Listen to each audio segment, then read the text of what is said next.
Bien, como les decía entonces, vamos a ver hoy el modelo de Bohr y para ver el modelo de Bohr vamos a hacer un recorrido previo, empezando desde los espectros atómicos.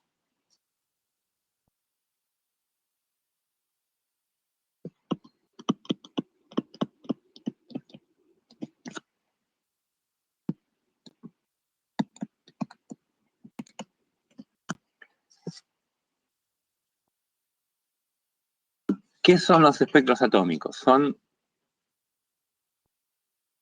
las longitudes de onda de la luz que emite un átomo en particular. A ver, ¿qué tenemos en nuestro haber hasta ahora? Vimos el espectro de un cuerpo negro, que es un cuerpo ideal, pero si uno lograra aislar individualmente un átomo, los átomos emiten colores particulares, no un continuo, como era en el cuerpo negro, que es uno obtiene un continuo de longitudes de onda, sino que uno tiene algunas longitudes particulares y son características de cada elemento químico. Cada elemento químico emite un conjunto discreto de longitudes de onda que son su firma, su huella digital. Bueno, ¿cómo hace uno para obtener un espectro de un átomo? En general los átomos vienen, no los podemos tener de a uno, los tenemos agrupados en algún formato de líquido, de sólido, de gas. Entonces lo que se hace es, para que interactúen lo menos posible entre ellos, se lo pone en formato de gas a baja presión. Entonces imagínense que tenemos algún tubo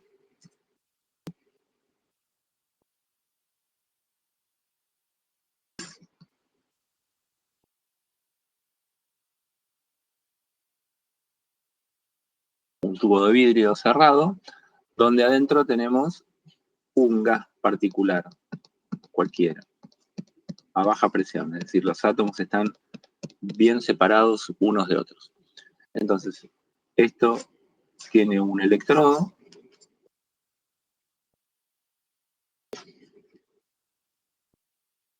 de cada uno de los lados, y entre esos electrodos ponemos una buena diferencia de potencial, del orden de los kilovolts. Este experimento, cuando estamos en el cursado presencial, lo hacemos en el laboratorio. O sea, ustedes miden el espectro del hidrógeno.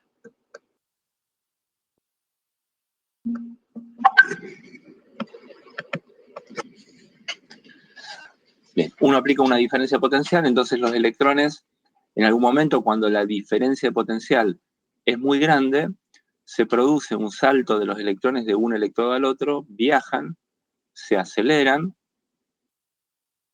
y en el viaje del electrón, de un electrodo al otro, chocan los electrones con los átomos que están ahí del gas que está a baja presión en el tubo.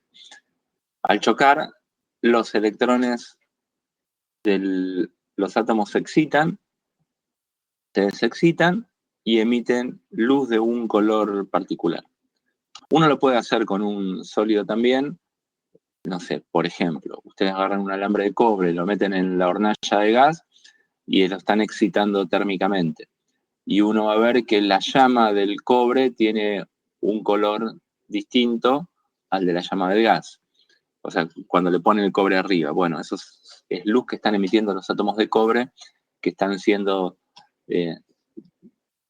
emitida por la temperatura a la que está expuesto el cobre y tiene un color más verdoso, por ejemplo. Bueno, cada elemento químico tiene su color. Esto emite luz en todas direcciones, pero uno elige una dirección particular, ponemos alguna ranurita.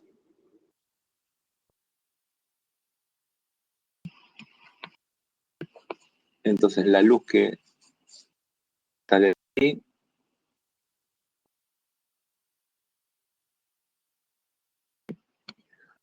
uno la hace pasar por algún sistema que los separa en colores. Puede ser un prisma o, como ya son los espectrómetros más modernos, uno tiene una red de difracción.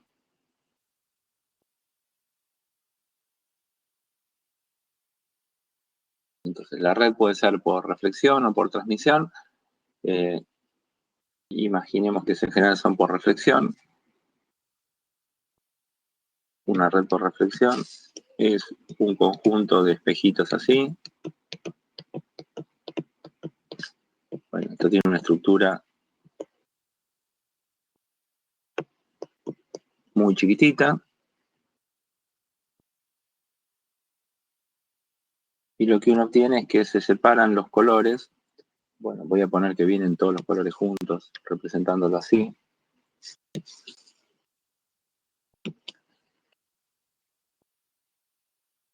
Entonces uno tiene en el orden 1 de esto, en el orden 0 salen los 3 colores juntos, en el orden 1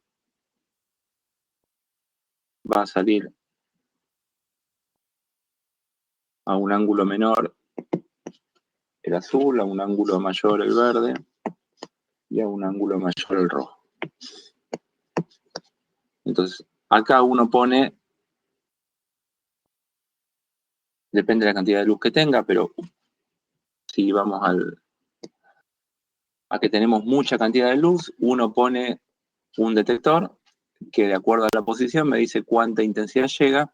Entonces lo que tengo es un gráfico de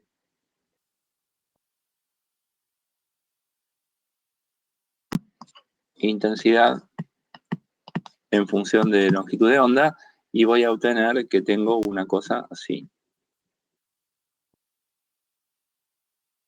Bueno, voy a obtener picos en algunas longitudes de onda particulares que tienen que ver con cada elemento químico que estoy poniendo dentro del tubo.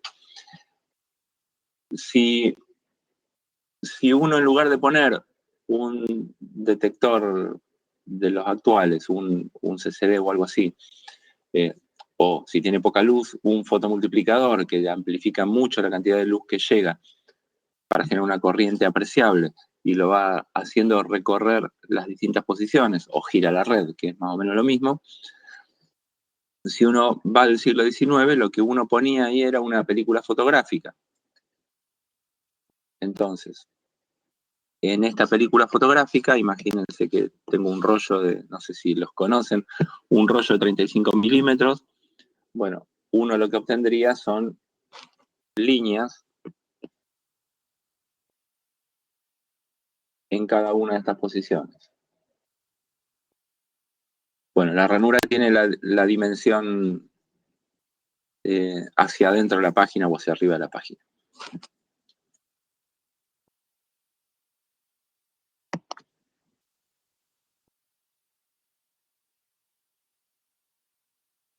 Bien, entonces, cuando uno habla de líneas del espectro, lo que está haciendo referencia indirectamente es a este experimento, o estos experimentos con película fotográfica, en donde efectivamente se ven líneas en una película fotográfica. Lo que estamos haciendo es ver qué colores está emitiendo ese átomo en particular.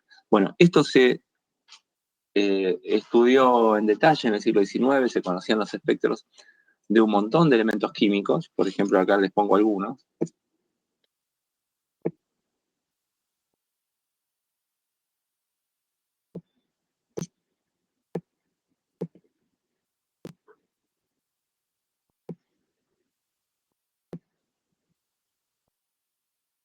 Bien, ahí tienen, por ejemplo, arriba el espectro del cloro, el argón, el calcio, el bromo, el yodo. Bueno, cada uno tiene longitudes de onda muy particulares que delatan que es ese elemento químico el que tengo en la muestra. De hecho, actualmente un espectrómetro, que es un equipo como el de arriba, un poco más empaquetado, pero en el corazón es eso que vimos más arriba en el esquema, un espectrómetro se usa para analizar qué componentes tengo en una muestra. Actualmente, cualquier laboratorio de química van a tener un espectrómetro. Bien, si agarramos el espectro del elemento químico más sencillo, que es el átomo de hidrógeno, que es un protón y un electrón, bueno, ahora sabemos qué es eso. Entonces el espectro es algo así. No, algo así, no, así. Este.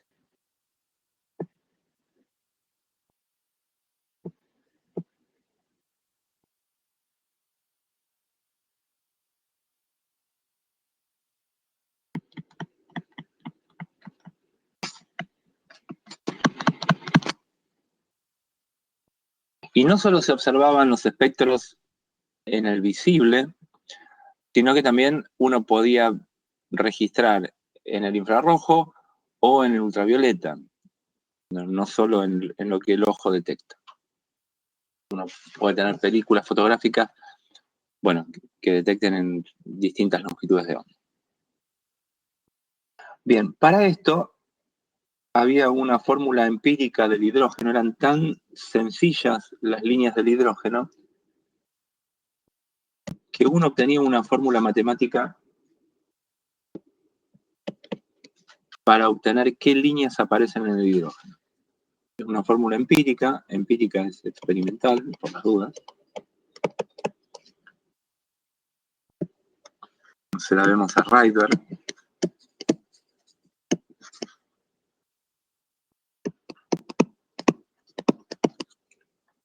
Y es esta que les escribo acá. La inversa de la longitud de onda observada del espectro del hidrógeno coincidía con esta expresión matemática. Una constante, que le pongo RH porque es la constante de Rydberg para el átomo de hidrógeno, y era 1 sobre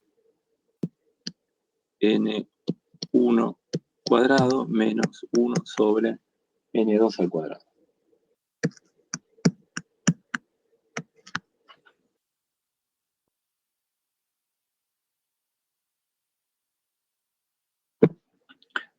Bien. Esta fórmula empírica se las recomiendo no acordárselas. Esto.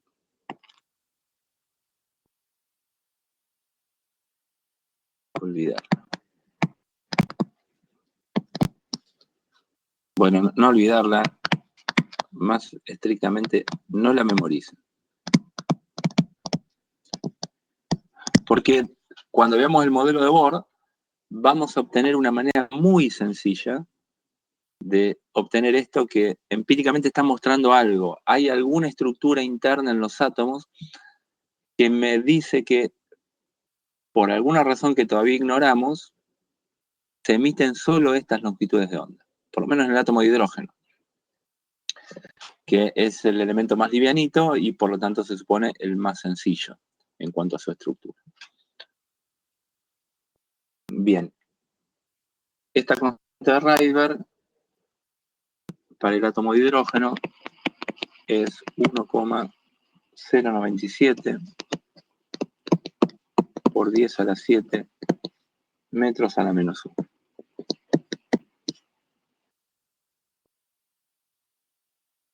Bien, ¿quiénes son N1 y N2? Son números naturales los que quieran.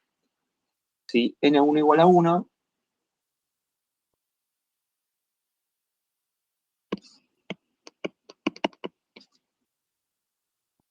uno obtiene que las longitudes de onda obviamente son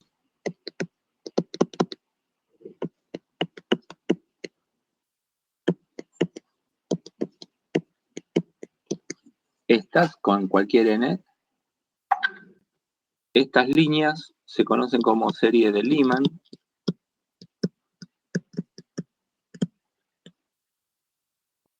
y están en ultravioleta. Si uno se echa la cuenta, esta cuentita con la constante de Rydberg que les acabo de escribir y va variando el n acaba n de 2 hasta infinito, uno obtiene un montón de longitudes de onda y todas están en el V. Bueno, hagan la cuenta.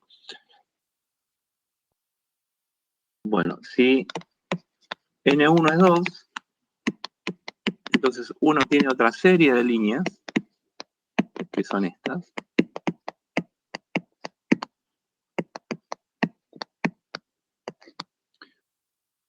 Y esta serie se llama la serie de Balmer.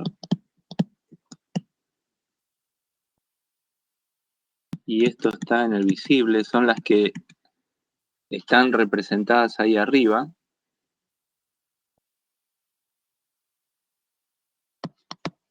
Y obviamente n tengo que ir desde 3 a infinito. Bueno, si pongo de 3, n igual a 3 para esta serie, o sea, n2 igual a 3, n1 igual a 2, voy a obtener este color rojo. Si pongo n igual a 4 en la serie de Balmer, voy a obtener este color turquesa. Si pongo n igual a 5, voy a obtener este color azul. Si pongo n igual a 6, voy a obtener este color violeta, etc.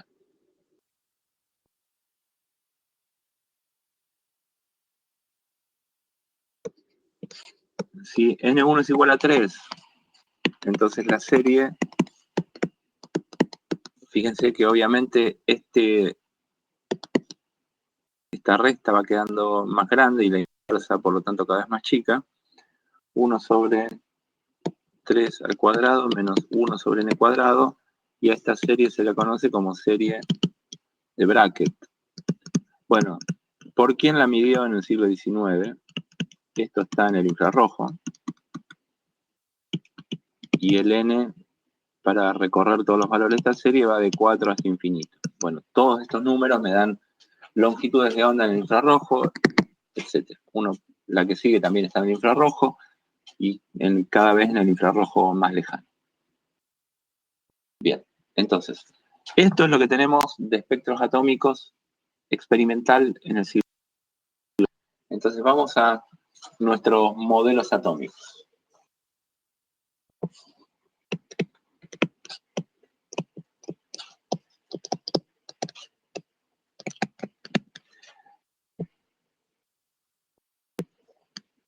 ¿Qué se conocía de los átomos en el siglo XIX? Bueno, se conocía que eran neutros, pero estaban compuestos por alguna estructura que tenía cargas positivas y negativas. Se sabía que las cargas negativas eran más chiquititas, porque los sólidos o los átomos emitían, bueno, vimos las pistolas de electrones, emitían electrones, es decir, emitían partículas cargadas negativas de masa mucho más chica que el átomo. Entonces, el primer modelo atómico es el modelo de Thomson.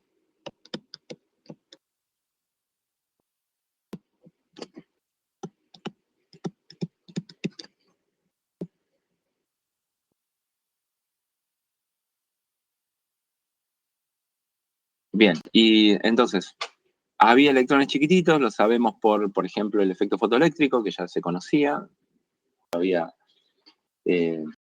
no la explicación, pero sí el efecto fotoeléctrico, que vimos que ya era un experimento hecho por Hertz.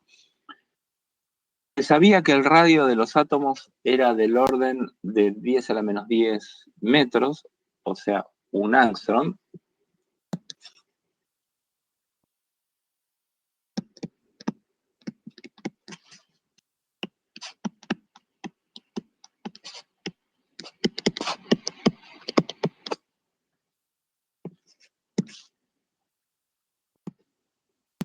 Bien, con esos dos ingredientes contenían electrones. El modelo propuesto era, bueno, supongamos que el átomo es una especie de esfera con una distribución de carga uniforme positiva y que tiene incrustadas las pelotitas de carga negativa, que son los electrones.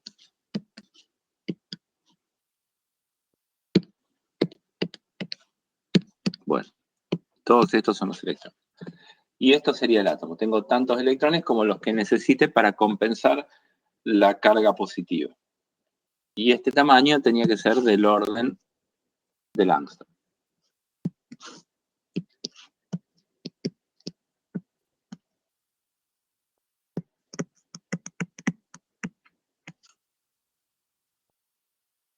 Bueno, ¿cómo se sabía el tamaño de los átomos? De manera muy ingeniosa.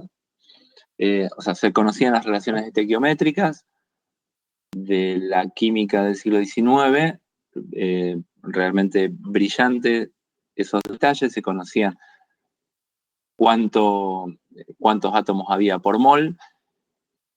Y si uno, por ejemplo, desparrama un líquido en una superficie y asume que se forma para algunos líquidos particulares una capa y una superficie particular, es una capa monoatómica, entonces uno puede estimar, de acuerdo a la superficie en la que se desparrama el líquido, cuál es la altura, y si es monoatómica, entonces uno puede estimar, por ejemplo, el radio de los átomos. Bueno, ¿qué problema tiene? Este modelo se conoce como el modelo del budín de pasas.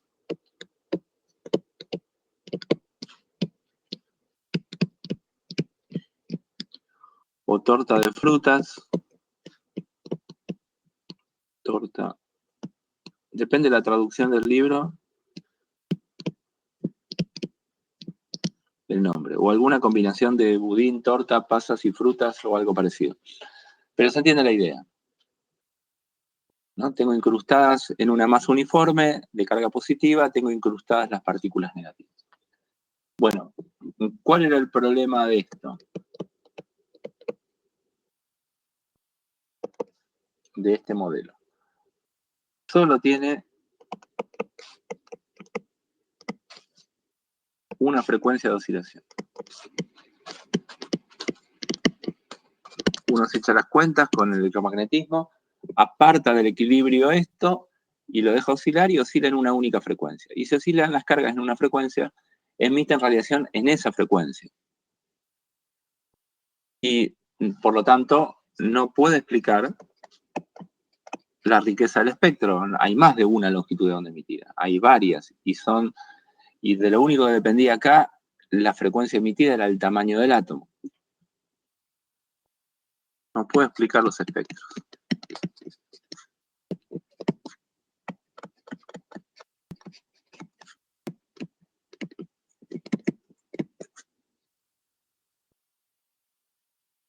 Bien.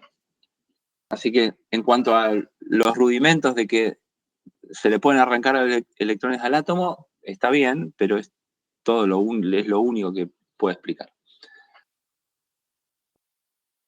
En 1911, Rutherford hace un experimento en Inglaterra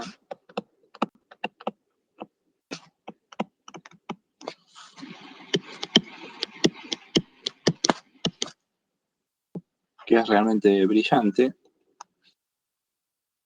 Él hace incidir partículas alfa. Las partículas alfa, ahora sabemos, son los núcleos de helio. O sea, 2 protones y 2 neutrones. En ese momento era la radiación que emitían algunas sustancias. ¿Qué se sabía? Que era positiva y que tenía una masa muy grande. O sea, cómo se medían las cargas y las masas, uno lo pone esa partícula en un campo magnético y ve cómo se desvía. Si se desvía para un lado o para el otro, sabe de cuánto es la carga y también puede obtener la masa de acuerdo al radio de curvatura que tiene esa partícula. Entonces, uno tiene una sustancia radiactiva y eso emite partículas alfa.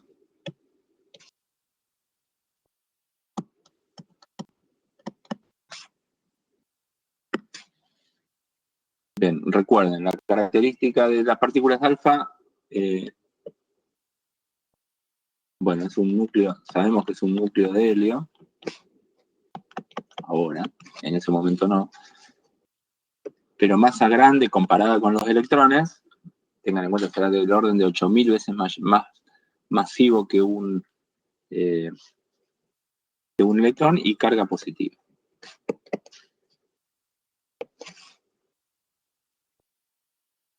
Bien, y eso lo hacía incidir sobre una lámina muy delgadita de oro.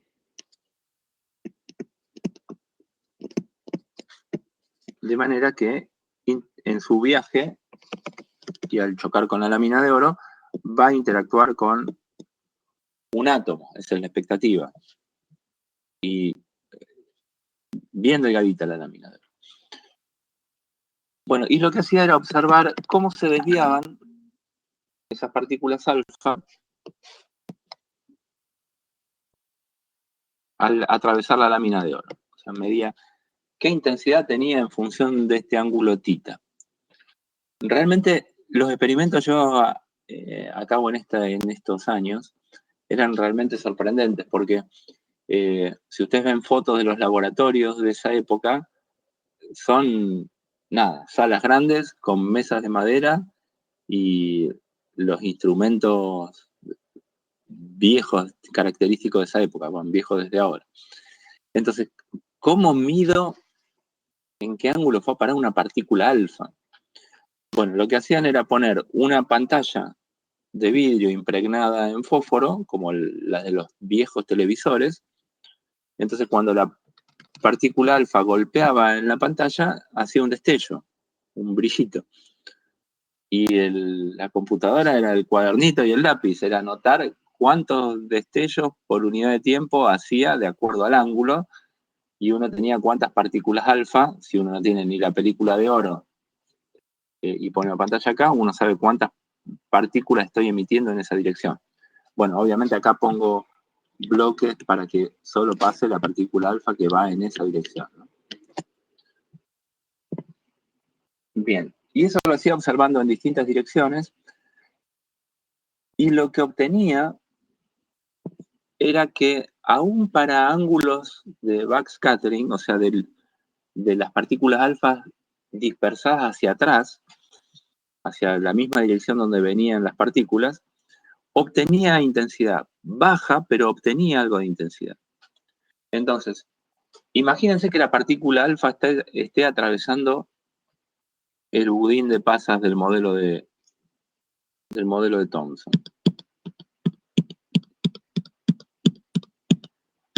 Bueno, por cualquier lado que pase la partícula alfa, se espera que casi ni se desvíe, porque ¿qué fuerza le hacen al resto de las cargas?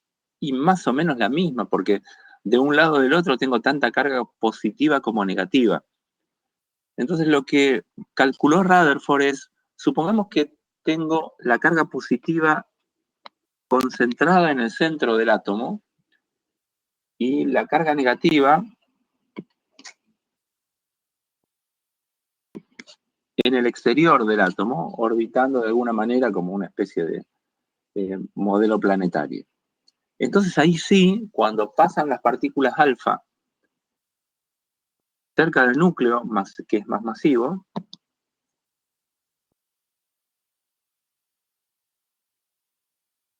entonces por la fuerza repulsiva de Coulomb, estas se desvían. Y obviamente se desvían menos y pasan más lejos. Y si pasan muy lejos, esencialmente no se desvían. Y si llegan a pegar justo donde está el núcleo positivo, bueno, van a volver en la misma dirección en la que incidieron. Entonces, él calculó qué tamaño tenía que tener el núcleo positivo para que ajuste la intensidad con la curva experimental que él había obtenido. Bueno, y encontró que si la carga positiva está concentrada en el núcleo en un tamaño de 10, del orden de 10 a la menos 15 metros, recuerden que esto era, obviamente está totalmente fuera de escala, ¿no? Porque son 10.000 veces menos. Perdón, 100.000 veces menos. Entonces, si estaba concentrada así, lograba explicar bien la curva que se obtenía experimentalmente. Entonces, este es el modelo de Rutherford. Un núcleo positivo y las cargas negativas, los electrones, tienen que estar alejados. Se las ingeniaban en el pasado, sí. Sí, y ahora también, ahora con más tecnología, pero sí, es realmente ingenioso. Fíjense, bueno, aprovecho el comentario de Luana para decir lo indirectas que son las mediciones. ¿Sí? Uno recién con un microscopio de fuerza atómica o con microscopio de efecto túnel, que por ahí vamos a comentar algo cuando lleguemos a la siguiente unidad, uno logra ver entre comillas, estructuras de átomos, pero no es que uno las ve, sino que uno tiene mediciones indirectas. Y acá estamos en lo mismo. Fíjense que uno tira partículas, mira cómo se desparraman y de ahí construye un modelo de cómo debería ser el átomo para que se reproduzca eso. Bueno, cada vez la parte experimental de la física es más indirecta, a nivel de estructura chiquitita, ¿no? Bueno, con estructuras astronómicas pasa algo similar, como fue la foto del agujero negro que salió el año pasado. Entonces, uno recoge datos, los procesa, plantea modelos y si el modelo es adecuado, uno obtiene conclusiones acerca del modelo. Entonces, fíjense que no tenemos manera de medir un tamaño de 10 a la menos 15 metros. ¿Con qué regla medimos eso? Bien, la manera de hacerlo es entonces creando modelos y haciendo mediciones indirectas. Bueno, esto es lo que obtuvo Rutherford experimentalmente. Dice, tiene que tener este tamaño del núcleo con la carga positiva concentrada ahí y la carga negativa alrededor. Bien, ¿cuál es la objeción a este modelo? Esta objeción es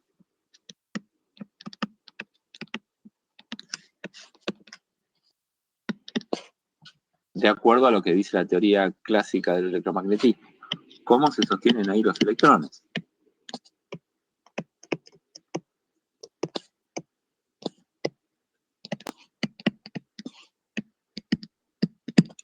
Es decir, ¿por qué los electrones por atracción coulombiana no caen hacia el núcleo? Bueno, la respuesta tentativa inmediata es, bueno, igual que en un modelo planetario, ¿por qué la Luna no cae a la Tierra? Es una pregunta que le hicimos el año pasado a los ingresantes a la universidad. Bueno, y está bueno hacerla después de cursar Física 1 a ver si se aprendió algo. Bueno, obviamente sí que cae, está cayendo permanentemente, se mueve en una dirección tangencial y como cae, lo que tenemos es una órbita circular. O si lo plantean desde el punto de vista no inercial, parados en la Luna, la fuerza atractiva gravitatoria es igual a la fuerza centrípeta, que es una fuerza no inercial, por pararme en un sistema que está acelerado. Bien, o si no, si me paro en el núcleo o en la Tierra, la fuerza es masa por aceleración y tengo una aceleración centrípeta. Bien, pero ¿por qué los electrones no pueden hacer eso? Porque son partículas cargadas. Entonces, si vamos al modelo planetario, una partícula cargada dando vueltas, negativa, dando vueltas alrededor del núcleo, es una carga acelerada. Y una carga acelerada, de acuerdo a las ecuaciones de Maxwell, emite radiación. Y si una carga que está acelerada emite radiación, las ondas que emite llevan energía. Entonces tiene que perder energía. Y si pierde energía, la órbita se hace más chiquitita. Entonces, si uno plantea las ecuaciones de Maxwell para un electrón orbitando alrededor de un protón, lo que obtendría es que el electrón haría una trayectoria así, espiral, iría a parar al núcleo, porque va perdiendo energía en la medida que emite radiación al estar acelerado. Y esto en un tiempo de nada, menos que un microsegundo, el electrón debería colapsar y caer hacia el núcleo. Esa cuenta es sencilla de hacer. De hecho, se las hacen los alumnos que estudian el profesorado de física cuando vemos este tema. Pero bueno, lo salteamos, no es complicada de hacer, pero ellos ven un poquito de emisión de radiación, cae el electrón hacia el núcleo. Entonces, tenemos el modelo, que es un resultado experimental lo que obtuvo Rutherford, pero la pregunta teórica de cómo hacemos para que los electrones estén ahí orbitando alrededor del núcleo, no lo sabemos. Bien, es entonces cuando aparece Bohr.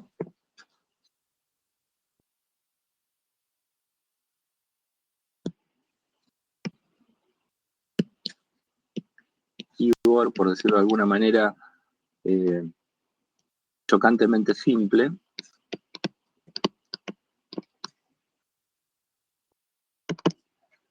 Él va a decir que los electrones orbitan alrededor del núcleo, pero que sus electrones no emiten radiación. Lo que tenemos en la física clásica es las cargas aceleradas emiten radiación. Bohr dice, los electrones no. Mis electrones no emiten radiación. O sea, lo que está haciendo es tirar por la borda el electromagnetismo, ¿no? Las ecuaciones de Maxwell. Y hay que tirar las ecuaciones de Maxwell porque las ecuaciones de Maxwell estaban bien certificadas. De hecho, la teoría de la relatividad, que ya a esta altura estaba establecida, estamos en 1913, la relatividad surge de las ecuaciones de Maxwell. Bien, entonces vamos por orden. Postulados de Bohr. ¿Qué plantea Bohr? Postulados.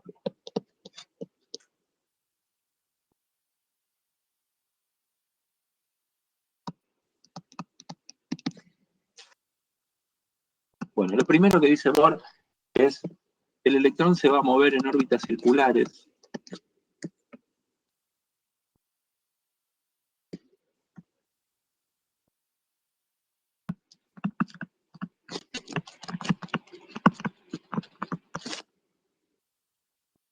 y la fuerza que actúa es la fuerza de Coulomb que ya conocemos, que ustedes conocen de física.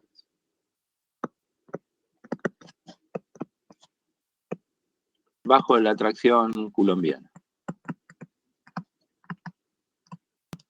O sea, el núcleo de carga positiva atrae a los electrones y eso hace que se mueva en órbitas circulares de acuerdo al modelo planetario. Bien. Lo segundo que dice es, a diferencia de los planetas o de los satélites que pueden estar en cualquier órbita, lo que dice Bohr es, solo hay algunas órbitas permitidas.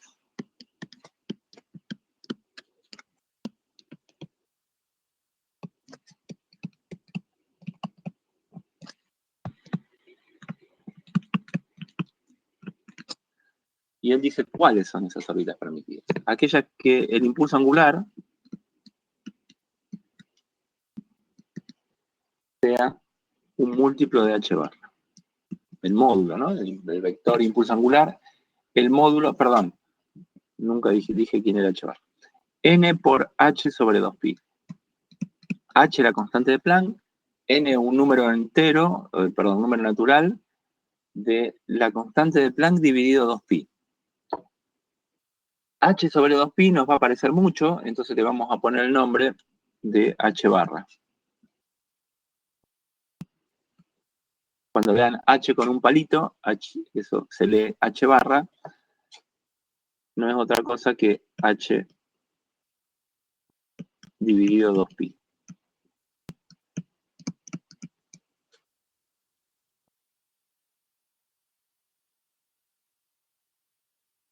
¿Por qué postuló eso Bohr? Porque eso le va a permitir obtener las líneas del espectro que se observaban experimentalmente para el átomo de hidrógeno.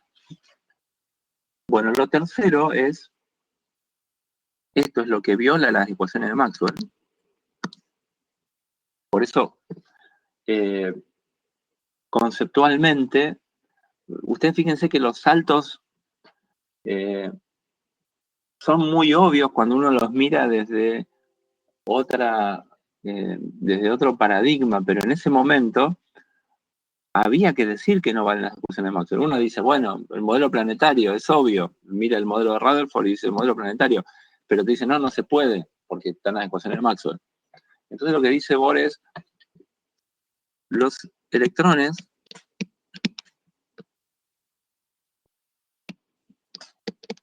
no irradian energía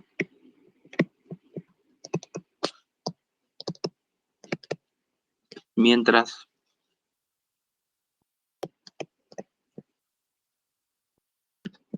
permanecen en la órbita.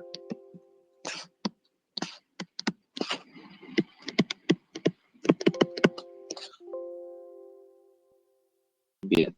Este resultado, perdón, no es un resultado. Este postulado es interesante, es calcular qué órbitas me permiten obtener las energías las longitudes de onda que se observan. Después vamos a ver cómo lo hace Bohr, pero es interesante. Pero este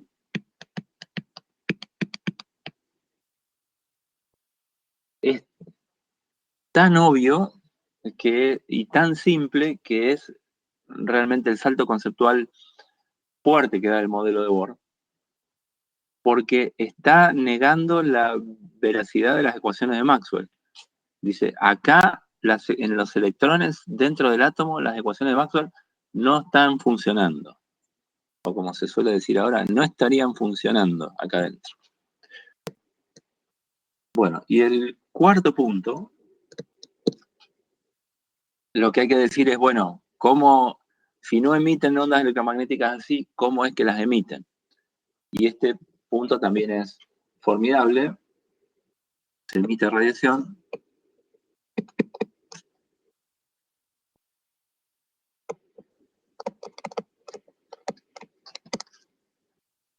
solo si el electrón pasa de una órbita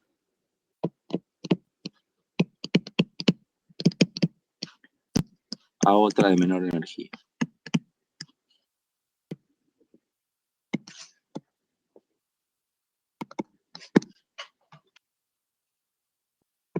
Bien. ¿Y cómo emite esa radiación? Lo que dice Bohr es, emite un cuanto de radiación, o sea, emite un fotón. Entonces, la energía del fotón emitido, h nu, que ya lo sabemos del efecto fotoeléctrico explicado por Einstein, y previamente lo que había planteado Planck, la energía emitida electromagnética se va en un fotón. Y el fotón se lleva la energía que perdió el electrón. La energía inicial del electrón menos la energía final del electrón. Al cambiar de órbita, disminuyó su energía, lo que perdió se lo llevó el fotón. Bien, y este también es totalmente nuevo. Es lo que nos dice Bohr, es cómo es el proceso, o nos está dando información de cómo es el proceso de interacción de la radiación con la materia. Un electrón pierde energía al cambiar de una órbita y se la lleva el fotón. Y fíjense cómo las interacciones empiezan a ser explicadas de manera cuántica. Es decir, el postulado 2 es solo hay un número permitido de órbitas. Las órbitas están cuantizadas, por decirlo de alguna manera. No hay cualquiera, hay solo algunas. Y la forma en que los electrones transicionan entre una órbita y otra, bueno, no lo sabemos, pero es cuántico. Estaba en una órbita, pasó a la otra. Y la energía que le sobra se emite en un cuanto de radiación, en un fotón. Bueno, esos dos, o este último postulado, es lo que nos va a permitir empalmar, después lo vamos a ver cuando lleguemos al final de la clase, nos va a permitir empalmar las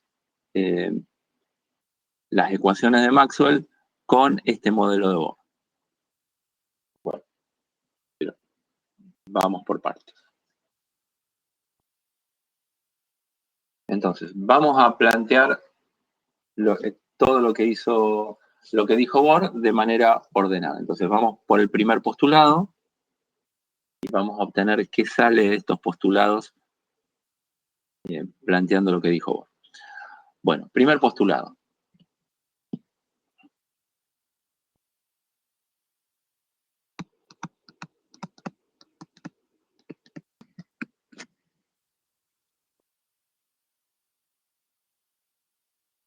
Entonces tenemos el electrón que se va a mover en una órbita circular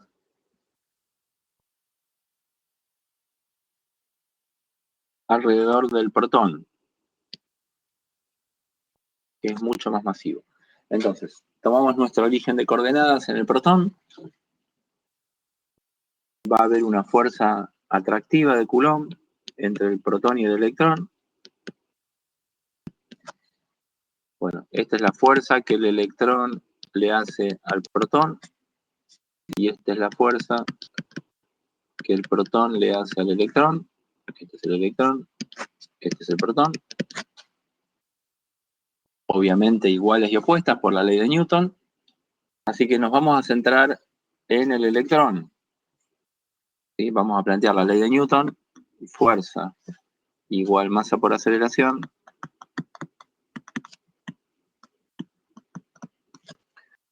sobre el electrón. ¿Sí? La masa es la masa del electrón.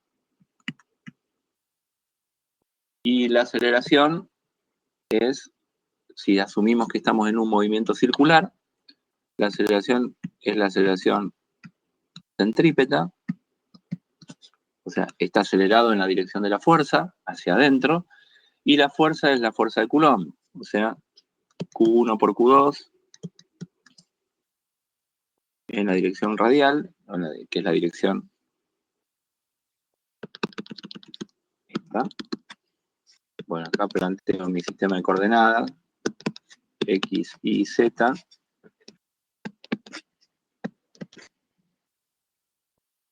Bueno, pero planteo las cosas en la dirección del versor R, donde esté el electrón. Bien, sobre 4pi epsilon 0, que es la constante, y R cuadrado. Q1 es la carga del protón, E, y Q2 la carga del electrón, menos E.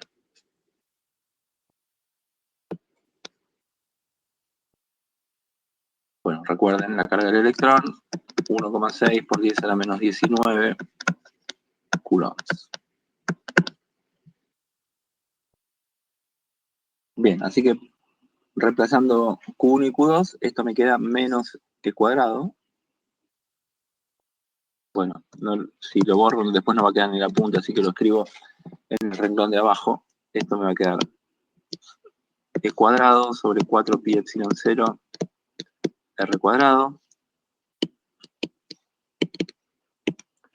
Bueno, y para que estos dos vectores sean iguales, tienen que ser iguales sus módulos. Así que uno dice bestialmente que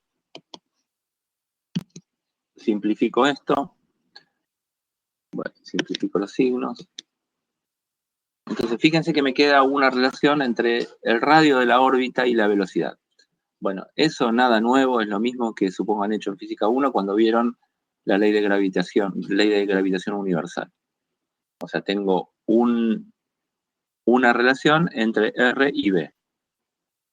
Cambio el radio, me cambia la velocidad. Cuanto más lejos estoy, menor es la velocidad de la órbita. Cuanto más cerca estoy, más rápida es la velocidad de la órbita, lo mismo que los satélites que orbitan alrededor del planeta o los planetas que orbitan alrededor del Sol. Bien. Ahora, acá es donde vamos a meter el postulado 2, porque de todas estas, acá tengo cualquier órbita.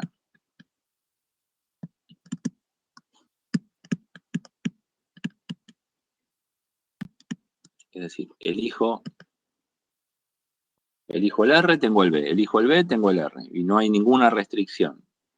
Acá es donde Borg pone la cuantización de las órbitas en el impulso angular.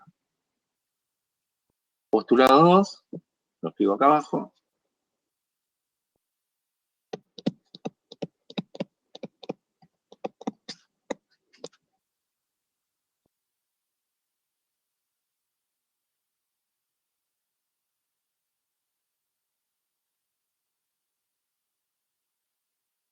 ¿Quién es el impulso angular?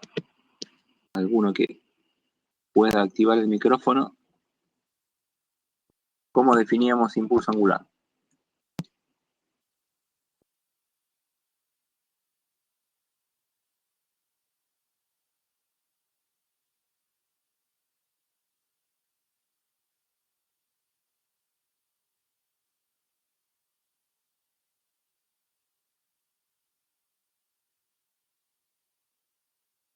Bueno, veo que están escribiendo.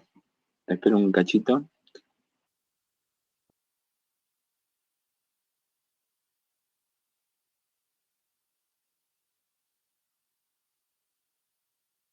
Ah, bueno, no. NH barra es lo que dice que es lo que Bohr dice que va a valer. Pero ¿cómo es nuestra definición en física 1 del impulso angular? Bueno, lo escribo. El producto vectorial de R con P. Bien, gracias, ahí está, Ezequiel. O sea, R vector M por B. Bueno, en una órbita circular está claro que R, el vector posición,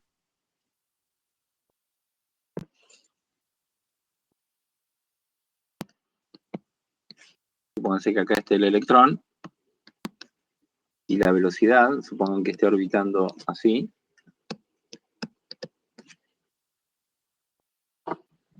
son perpendiculares, ¿no? En una órbita circular. Por lo tanto, el R va a ser el módulo, el producto de los módulos. En este caso, fíjense que, de acuerdo a este dibujo que yo hice, si esta es la órbita circular,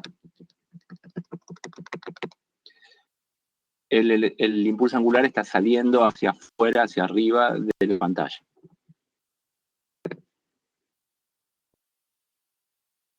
Bien, entonces, el módulo de L, que lo vamos a llamar L, pero cuando no le pongo la flecha es que estoy hablando del módulo del vector. Bueno, no es otra cosa que M por R por B. ¿Sí? Porque están a 90 grados arriba. Bien, entonces, lo que dice Bohr es que M por R por B no es cualquiera, sino que es un múltiplo de H barra. Bien. Entonces, ahora vuelvo acá.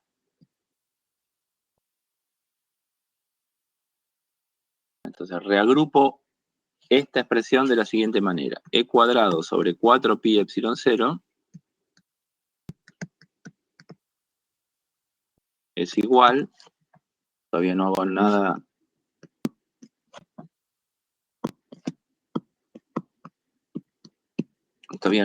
vinculado a lo que acabamos de obtener del postulado 2, simplemente reagrupé lo que está arriba, pasé multiplicando el R cuadrado.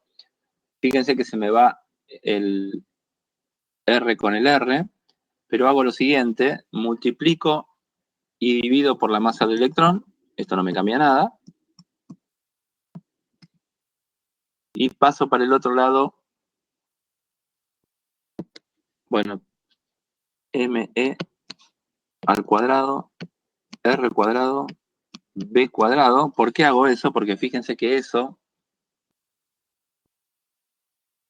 es el impulso angular. M por R por B es el impulso angular. Así que acá me queda M por R por B al cuadrado dividido la masa del electrón por R.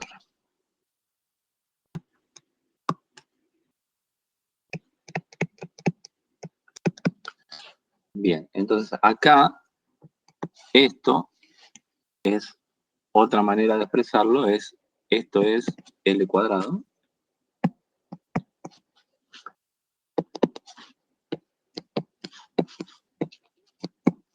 Y como Bohr dice que L cuadrado no puede ser cualquier cosa, sino que tiene, perdón, que L no puede ser cualquier cosa, sino que tiene que ser algún múltiplo de H barra, entonces ahí metemos ahora esta información. Entonces ahora, para ir acá a la siguiente expresión, acá meto el postulado 2. Entonces me queda que E cuadrado sobre E cuadrado, espera, ahí está, E cuadrado sobre 4pi epsilon 0 es igual a n cuadrado h barra cuadrado sobre me por r, y ahí despejo r y obtengo n cuadrado por h barra cuadrado sobre la masa del electrón por 4pi epsilon 0 sobre e cuadrado. Bueno, y le voy a poner una etiqueta al n porque ahora tengo un R para cada valor de n posible. Entonces, a esta cantidad, fíjense que son productos de constantes universales, la masa del electrón, la constante de Planck, la carga del electrón y la constante de la fuerza coulombiana. A todo eso lo vamos a llamar, obviamente tiene que tener unidades de radio, o sea, unidades de longitud. Comprueben lo que lo da, que realmente corresponde a esa cantidad, la vamos a llamar, o se la suele notar como A sub 0, y se conoce como radio de Bohr.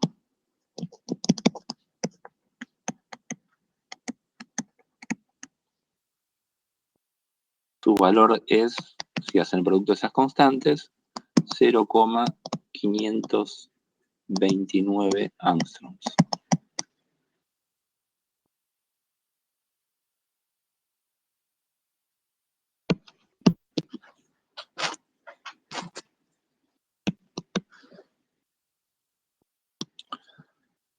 Es decir, que si tenemos el electrón en su órbita más baja, vamos a tener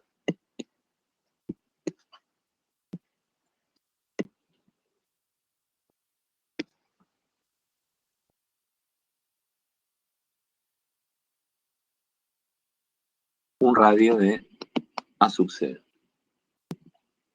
Bien, que coincide muy bien con lo esperado para los átomos. El átomo de hidrógeno, que tendría que tener un tamaño promedio del orden, o un tamaño estimado, no promedio, un tamaño estimado del orden del ángstrom. Bueno, anda muy bien. La segunda órbita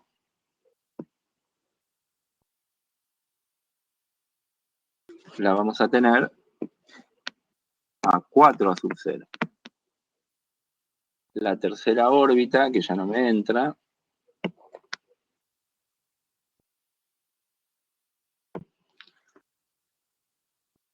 la vamos a tener a 9 A sub 0, etc.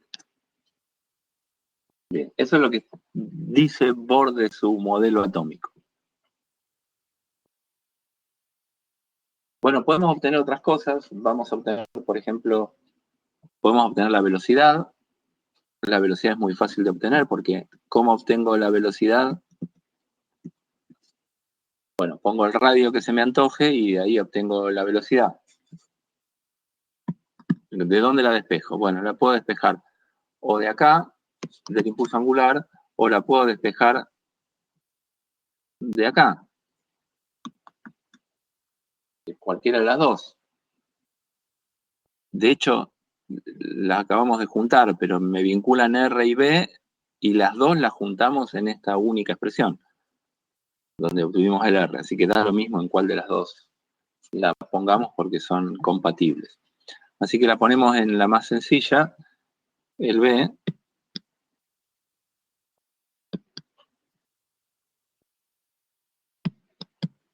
B sub n es n h barra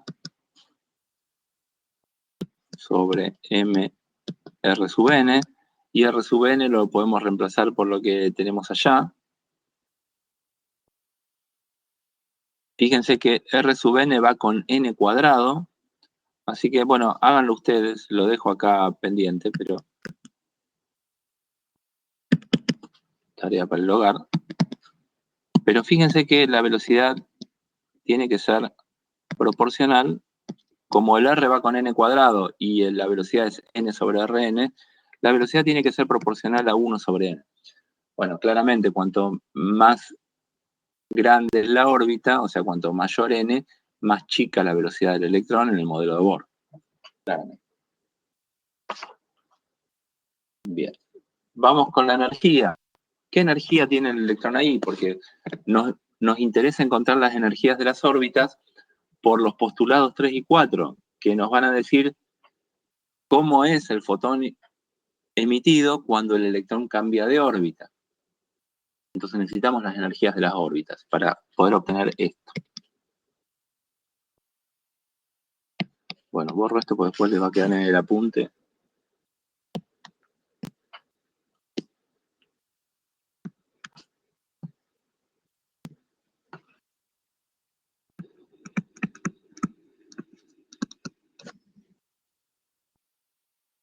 Bien, el electrón entonces en la órbita va a tener una energía total E, que va a ser la suma de la energía cinética más la energía potencial. La energía cinética, nunca hay problemas. Vamos a asumir, después vemos si eso corresponde o no con la realidad, pero asumamos que vale la expresión clásica de la energía cinética, 1/2 de m por b al cuadrado. Bueno, ¿dónde tenemos 1/2 de mb cuadrado para que sea más cómodo de despejar? Obviamente acá vamos a tener que poner la energía cinética. Ahora va a depender de n, de la órbita n. ¿Cuál es la energía cinética de la órbita n? Bueno, es 1/2 de la masa del electrón por la velocidad de esa órbita, la v sub n, al cuadrado. Bueno, voy para arriba. ¿Dónde tengo? A ver, una es agarrar el resultado que está acá en puntos suspensivos, que les queda como tarea para ustedes, y reemplazar, elevarlo al cuadrado y multiplicarlo por 1/2 de m, pero siempre es más fácil buscar, ahorrar trabajo y buscar, a ver, ¿dónde tengo algo más o menos parecido? Bueno, acá, fíjense que tengo m, la voy a recordar porque si no digo acá y yo la señalo, pero ustedes no ven qué señalo. Ahí tengo m por b cuadrado. Si lo multiplico por 1/2 y paso el r del otro lado, bingo, ya está, tengo la energía cinética. Así que la energía cinética, 1/2 de m b cuadrado, es e cuadrado sobre 4pi epsilon 0 r.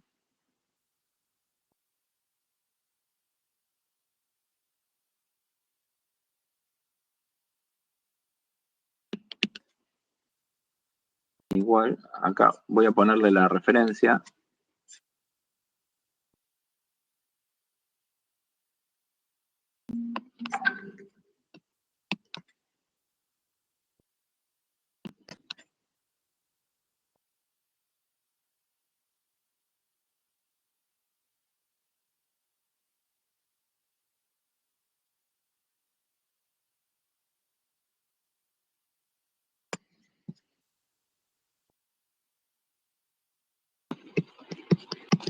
Bueno, uso esa expresión. Entonces me queda, bueno, me perdí yo porque no la tengo presente, me queda e cuadrado 1/2 sobre 4pi epsilon 0 Rn. Bueno, y el Rn lo tienen expresado ahí arriba. Así que reemplazan el Rn por eso y les da el valor. Después lo hacemos, pero lo dejo expresado en función de Rn porque me va a resultar más cómodo. Bien, la energía cinética está. La energía potencial de la órbita n. ¿Cómo calculamos la energía potencial? Bueno, ustedes saben, la energía potencial siempre está definida a menos de una constante. Yo puedo poner el 0 de energía potencial donde quiera, porque lo que nos importa en definitiva son las diferencias de energía potencial. Una convención sensata es poner, que se usa siempre, es poner, creo que ya lo hablamos esto, es poner el 0 cuando no interactúa el electrón con el protón. O sea, cuando están infinitamente separados. Entonces, el 0 es S. La energía potencial 0 es el electrón aislado, lejos, infinitamente lejos del protón. Entonces, la energía potencial se define siempre como el trabajo de la fuerza conservativa, con el signo opuesto, y el trabajo de la fuerza no es otra cosa que la integral desde el R inicial hasta el R final. El R final va a ser el R de la órbita n en particular que me interese, del trabajo de la fuerza, y la fuerza no es otra cosa que el producto escalar de la fuerza con el desplazamiento por la trayectoria que voy siguiendo para traer la partícula desde el R0 hasta el Rn que me importa. Bueno, puedo seguir cualquier trayectoria. Como son fuerzas conservativas, el trabajo no depende de la trayectoria. La más cómoda es venir por la línea recta, por la dirección radial. Bien, así que si venimos por la dirección radial, bueno, el producto escalar entre F y dr es negativo. Entonces, eso me quita el signo menos de ahí adelante. Entonces me queda la integral desde R0, que sería infinito,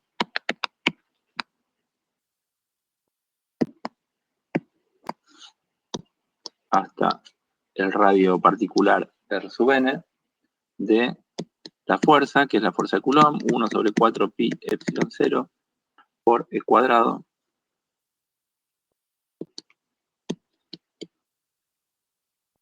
bueno, diferencial de R. Ahí ya hice el producto escalar entre el dr y el R de la fuerza. Bien, y esta, perdón, me comí el R cuadrado, ¿no? La fuerza es R cuadrado. Esto sale afuera como constante, cuadrado sobre 4 pi epsilon 0 son constantes, y la integral de 1 sobre R cuadrado es menos 1 sobre R. Y esto lo tengo que evaluar entre R sub n e infinito. Bueno, en infinito eso se anula, y en R sub n me da menos E cuadrado sobre 4 pi epsilon 0 R sub n. Así que tenemos, por un lado, la energía cinética, la teníamos acá, y por otro lado, la energía potencial. Fíjense que me da negativa la energía potencial. ¿Eso está bien? Bueno, sí. ¿Por qué está bien? Porque es una fuerza atractiva. Entonces, potencialmente tengo más energía de configuración cuando los tengo separados, porque eso tiende a atraerse. Entonces, cuando están juntos, bueno, tengo una configuración de menos energía. ¿Sí? Así que tengo menos energía potencial. Lo mismo pasa cuando tengo, no sé, una masa más lejos o más cerca de la superficie de la Tierra. Cuanto más lejos está de la superficie de la Tierra, más energía potencial tengo. Bueno, acá es lo mismo. Como definimos el cero en el infinito, me queda negativo.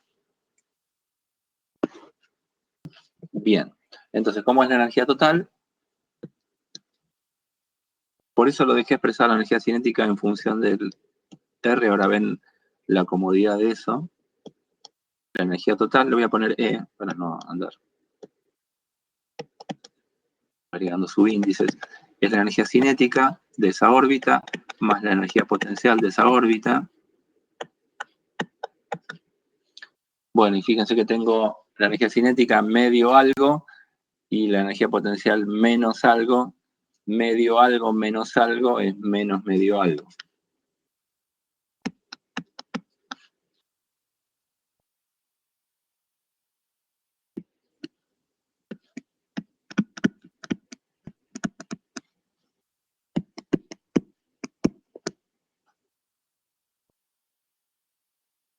Bien, y puedo reemplazar, o sea, me sigue quedando negativa, y eso es sensato porque estamos definiendo un electrón libre y en reposo con energía cero, y acá tengo un electrón ligado. ¿Sí? Por lo tanto, tiene que tener una energía negativa. Está ligado al protón, eso es una energía negativa. Bien, entonces la energía era eso que está ahí, y el radio lo teníamos más arriba, así que lo reemplazo, y eso me queda menos un medio. Bueno, si lo reemplazan les va a quedar E cuadrado sobre 4 pi epsilon 0, me va a aparecer otra vez, porque fíjense que R sub n, acá lo tenemos, tiene un E cuadrado sobre 4 pi epsilon 0 invertido, y como está en el denominador, me va a aparecer dos veces, así que me va a quedar esto al cuadrado. Bueno, por la masa del electrón, dividido h barra cuadrado. Creo que no me olvido nada. Bueno, por 1 sobre n cuadrado. Esta es la expresión de las energías, de las órbitas.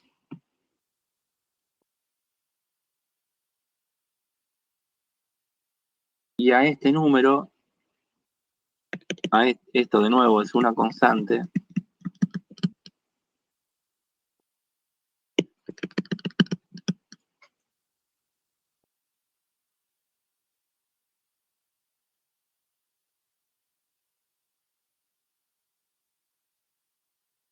Ahora sí.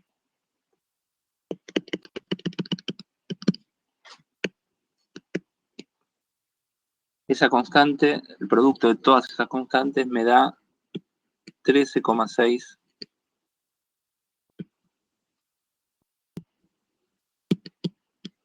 electronvolts. Recuerden, tiene que tener unidades de energía. La pueden escribir en joules, pero es mucho más cómodo escribirlo en electronvolts. Es una unidad con la que no nos vamos a tener que acostumbrar. Recuerden, un electronvolt es la energía cinética que adquiere un electrón cuando es acelerado en una diferencia de potencial de 1 volt. Así que las energías las vamos a poder expresar para el átomo de hidrógeno así. Profe, me perdí en el último paso. ¿Qué hizo al final del último reemplazo? Para ¿En que cuál tenga reemplazo? al Cuando cuadrado. cuando hice la suma. Ah, no, en el último igual, acá. Sí, sí, sí. Acá reemplacé Rn por lo que era. O sea, reemplacé Rn por la expresión que tenemos más arriba. A ver, ¿a dónde la tenemos? Acá. Le voy a poner 2. Esta. Agarré ese Rn, que lo tengo expresado en función de las constantes, y lo reemplacé acá. Gracias. Venga.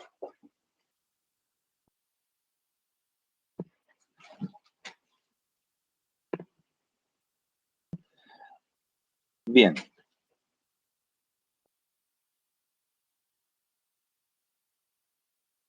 Entonces, vamos a empezar a hacer estos gráficos que los vamos a arrastrar hasta el final del curso. O sea, cuando veamos sólidos. O sea, anteúltima unidad. Bueno, voy a graficar en este eje la energía.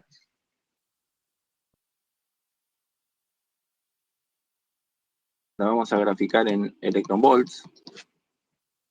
Y acá voy a poner el 0 de energía. O sea, una línea acá va a representar un nivel de energía, como diciendo que el electrón puede estar ahí. En ese caso, si el electrón está en ese nivel de energía, es un gráfico abstracto. Si el electrón está en ese nivel de energía, lo que estamos diciendo es que el electrón está libre y en reposo. ¿Está bien? Entonces, si yo reemplazo en la expresión que tengo recuadrada ahí arriba de la energía n igual a 1, eso me da un valor de... Quiero hacer bien abajo, así me queda mejor la escala. Este valor, menos 13,6, representa un nivel de energía que está permitido. Ahí el electrón puede estar, puede tener ese nivel de energía. Recuerden que es energía total, ¿no? Cinética más potencial. Este corresponde a n igual a 1. Bien, ¿qué pasa si pongo n igual a 2? Bueno, la energía va como 1 sobre n cuadrado, así que me va a quedar la cuarta parte de eso. La mitad andará por acá, la cuarta parte andará por ahí. Este es n igual a 2.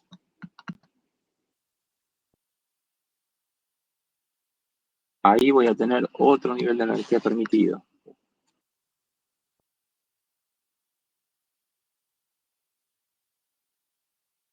¿Qué valor de energía tiene ese nivel? Bueno, menos 3,4 electronvolts. Bien, vamos al siguiente, n igual a 3. Sería la novena parte del que tengo acá. La novena parte es la octava parte menos un poquito, así que andaríamos por acá.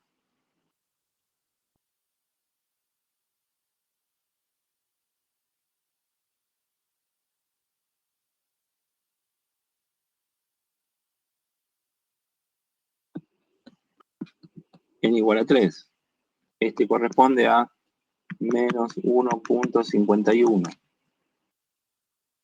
Si voy a n igual a 4, tengo la 16ª parte. N igual a 2 será la cuarta parte, es la cuarta parte de la cuarta parte, estaría acá.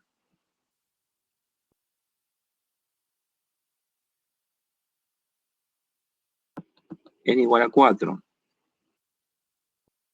Y el valor de energía es menos 0,85 electronvolts. Bueno, y así pueden ir siguiendo con los valores de N, ir calculando los valores de energía y van a ver que se les empiezan a apretar los valores de energía cada vez más, cada vez más, cada vez más, hasta que en 0 esto ya es un continuo. O sea, de ahí para arriba tengo el electrón, energías positivas serían el electrón sin energía potencial y con algo de energía cinética. Bien. Entonces voy a borrar las que están por ahí arriba, pero sepan que del 0 para arriba el electrón tiene cualquier energía permitida. Bueno, la última corresponde al 0, corresponde a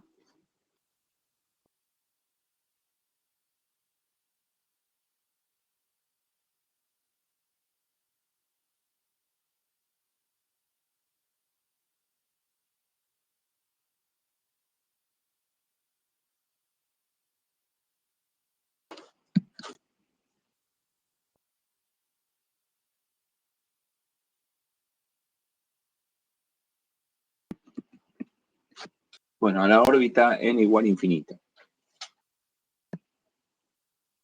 Bien, este gráfico quiero que lo tengan bien presente, ¿no? Esa estructura de niveles de energías permitidos la vamos a llevar a la unidad siguiente, a la que sigue. Bueno, son gráficos abstractos. Nos empezamos a ver acá, pero váyanse acostumbrando a estos tipos de gráficos. Bien. ¿Qué dice Bohr? Ahora vamos al siguiente postulado, que es el postulado 3, acerca de la emisión de fotones.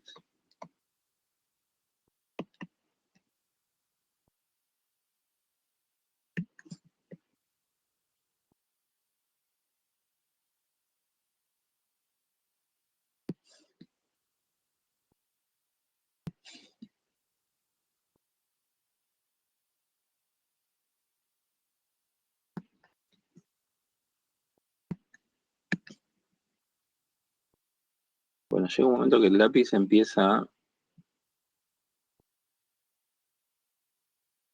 ponerse pesado.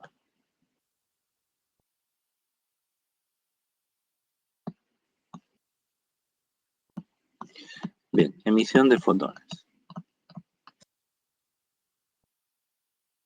¿Qué es lo que nos va a producir el espectro de emisión? Que recuerden, era el hecho experimental con el que empezamos a tratar de construir los modelos atómicos.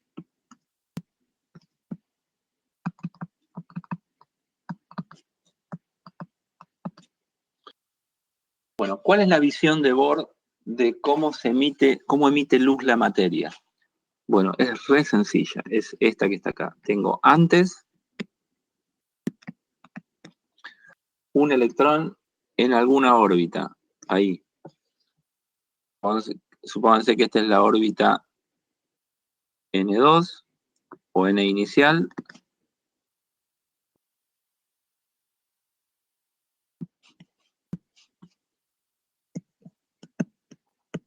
Y después de la emisión, lo que tenemos es el electrón en la órbita inferior. Voy a llamar este N final. Y la emisión de un fotón de energía H. Esto es lo que Bohr tiene en su cabeza con su modelo atómico. Las cosas funcionan cuánticamente, un electrón hace una transición de un nivel de una órbita a otra órbita, la primera órbita dada por el NI, la segunda órbita dada por el NF, y la emisión de un fotón que se lleva la energía que perdió el electrón.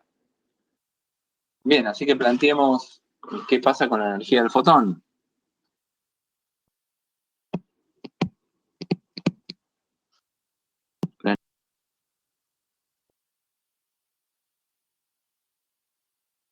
del electrón en el estado inicial es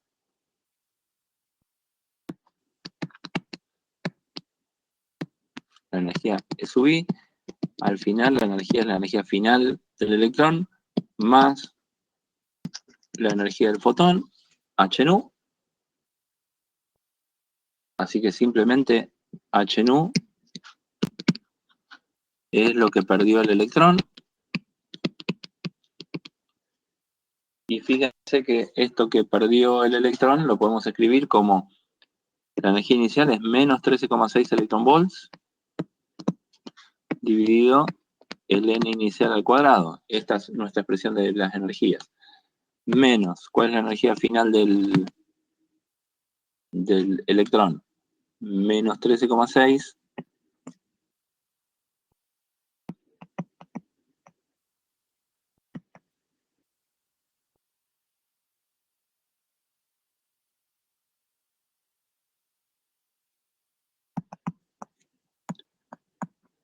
electronvolts sobre el n final al cuadrado. Bien, y eso es igual a H nu. Así que me queda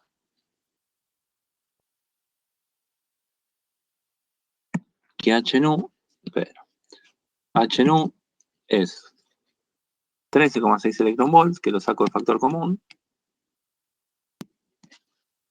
por 1 sobre NF al cuadrado menos 1 sobre NI al cuadrado. Bueno, y fíjense que eso es lo que teníamos empíricamente de la fórmula de Rydberg, porque si despejo lambda de acá, nu S sobre lambda,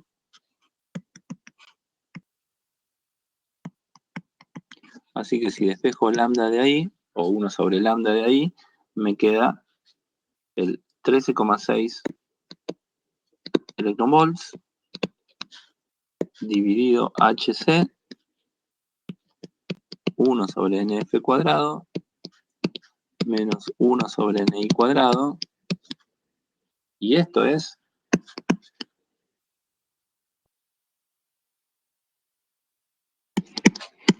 la fórmula de Rydberg.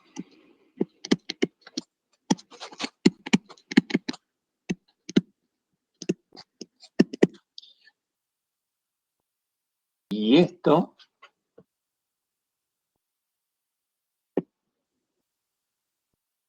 es la constante de Rydberg para el hidrógeno.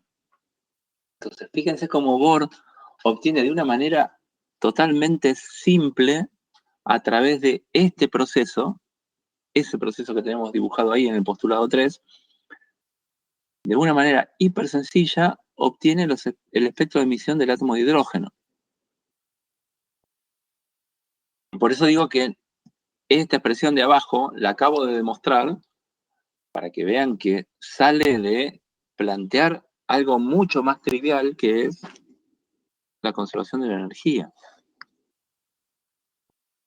¿Sí? Imaginarse ese proceso y plantear la conservación de la energía.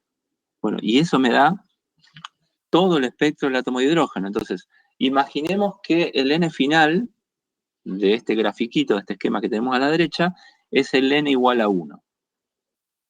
Entonces, el electrón pudo haber hecho una transición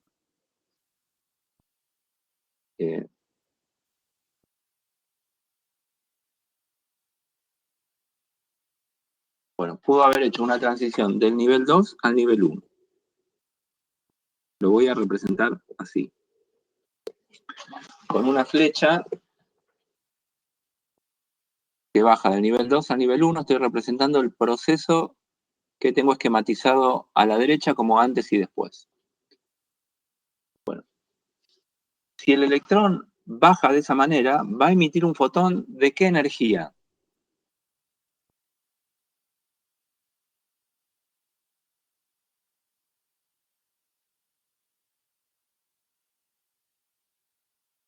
Ah, perdón, yo recién veo los chats que están poniendo un poco atrasados. Bueno, supongo que ahí le han contestado. Alejo, si... a ver, no me quedó claro lo que mencionó, que el 0 para arriba el electrón tiene cualquier energía positiva. Sí, si no está ligado al protón, la energía es cero, si está en reposo. Pero después puede tener cualquier energía cinética. Por lo tanto, de ahí para arriba puede tener cualquier energía el electrón. Entonces, eso es que del cero para arriba puede tener cualquier energía.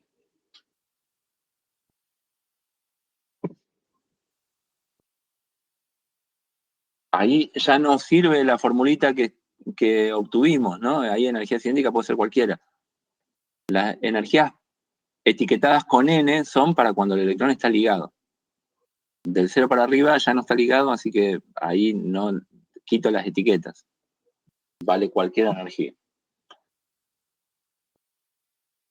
Bien, entonces, volviendo a la pregunta anterior, en esa transición que está indicada con esa flecha en el gráfico, ¿qué energía perdió el electrón? El electrón perdió 10,2 electronvolts. Fíjense la diferencia de energía de los niveles. Por lo tanto, el fotón emitido va a tener 10,2 electronvolts.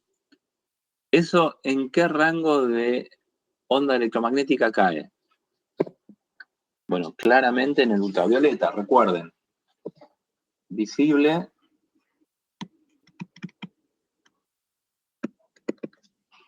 aproximadamente entre,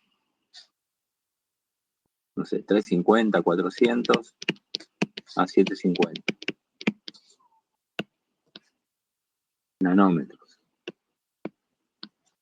la longitud de onda. Pero ¿qué pasa con las energías del fotón? O sea, hc sobre lambda, h por nu. Si ponen 400, van a obtener una energía del orden de los 3 electronvolts. Y si ponen 750, van a obtener una energía de 1,8 más o menos electronvolts. Entonces, un fotón visible tiene una energía del orden de 2 y 3 electronvolts, en ese rango. Este fotón, fíjense que tiene energías del orden de 10 electronvolts. Y si hago una transición del nivel 3 al nivel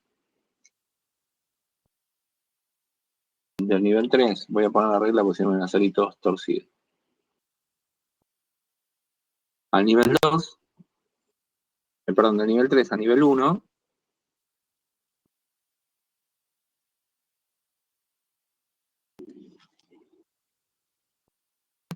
voy a tener una energía mayor, o sea, más V. Y si hago del 4 al 2,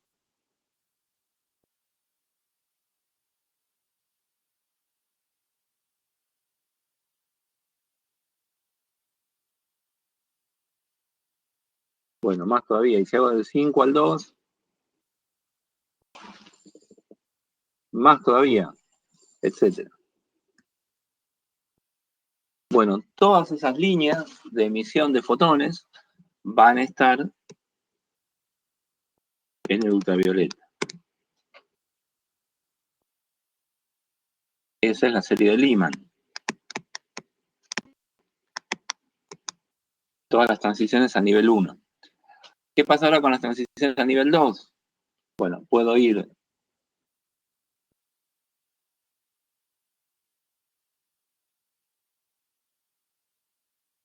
ahí las voy a dibujar de nuevo.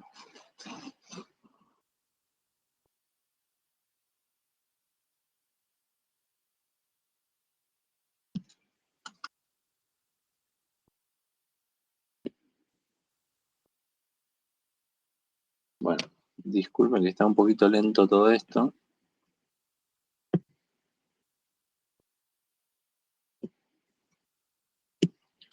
Bueno, las hago a mano. Del 3 al 2, hagan la cuenta.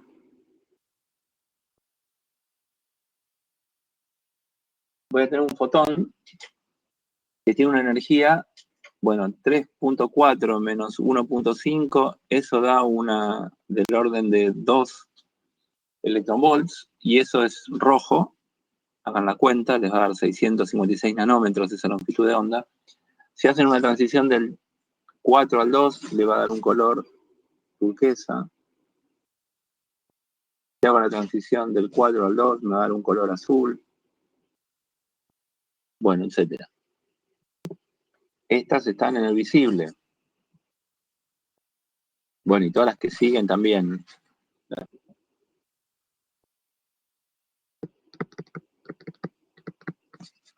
Esta es la serie de Balmer.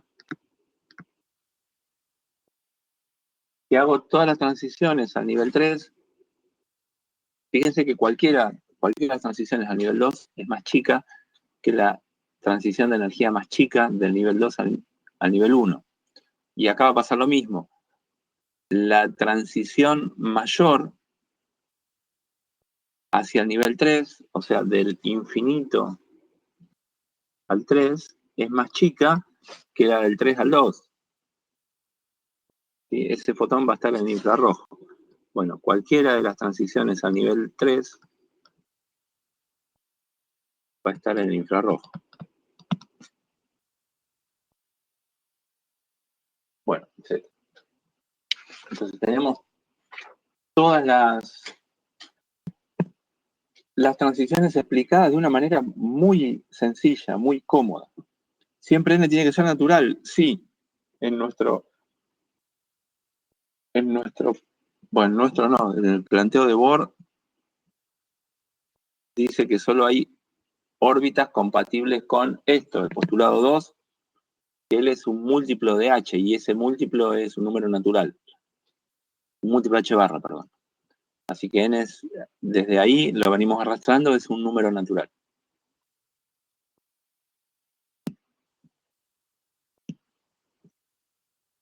Bien.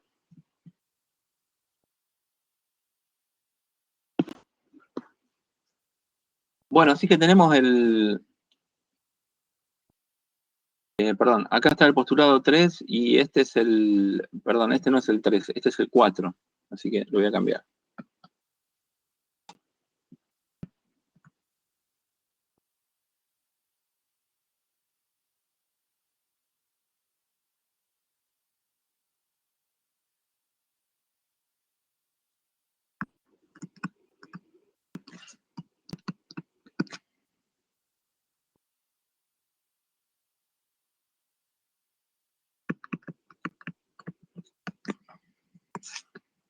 Bien, y así como hay espectros de emisión, hay espectros de absorción que son igualmente importantes. En lugar de ver la luz que emite algún elemento, lo que puedo hacer es ver qué longitudes de onda absorbe. Entonces, ¿cuál es el proceso desde el punto de vista de Bohr? Bueno, igualmente sencillo. Tengo dos niveles de energía. Ahora supongamos que invierto el sentido del proceso. Tengo el electrón, su estado inicial, es este, y ahora le llega un fotón que tiene justo la energía HNU necesaria para pasar del nivel en el que está al nivel disponible de más arriba.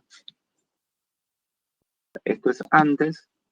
Lo que ocurre es que el fotón se absorbe y el electrón, con la energía ganada, pasa a la órbita superior.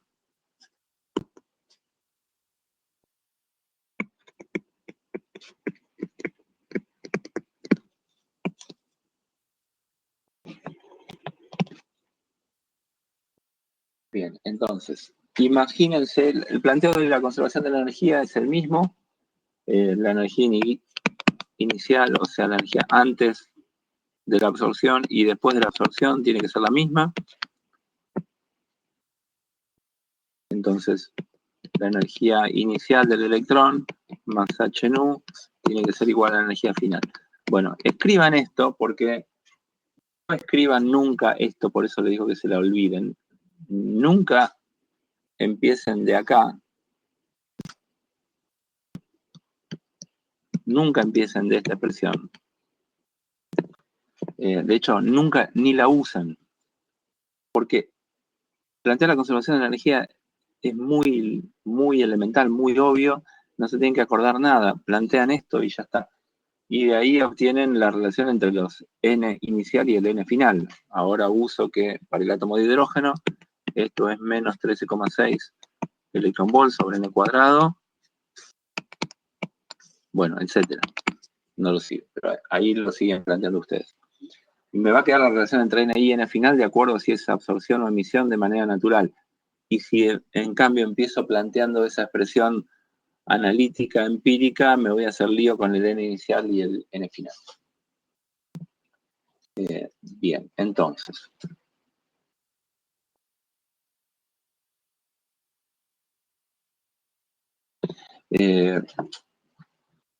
¿Cómo es experimentalmente esta representación que tenemos ahí dibujada?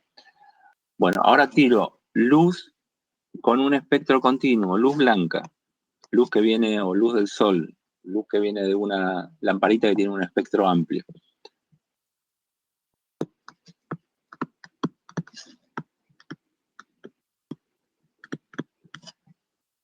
Y tengo ahora el tacho que contiene mis átomos, mi gas, o la muestra que sea, pero estamos asumiendo que estamos trabajando con átomos individuales.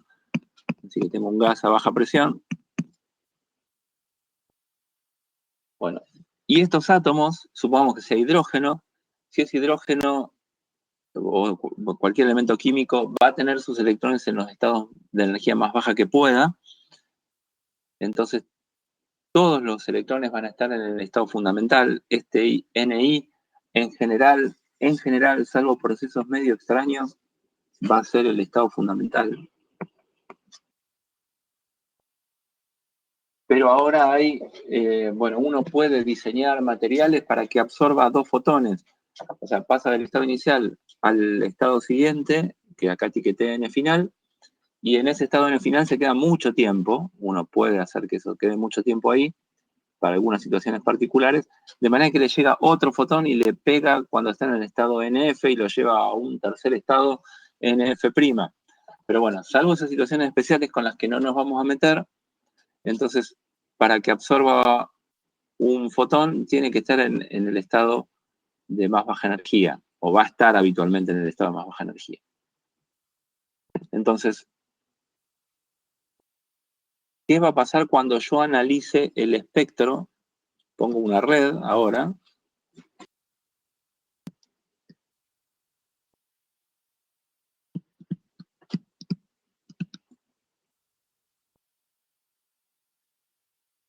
Lo que atravesó acá va a pasar por la red lo va a desparramar y me va a formar acá una intensidad en función del espectro. Supongamos que me quede con el orden 1.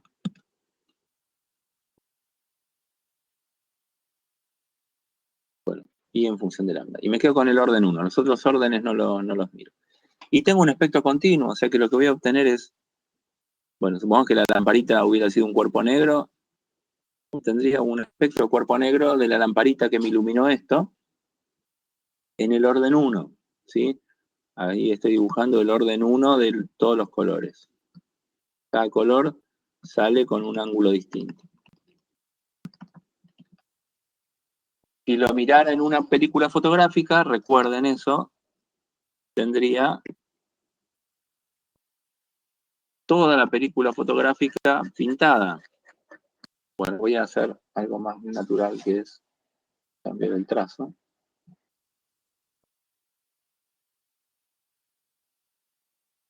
Bueno, tendría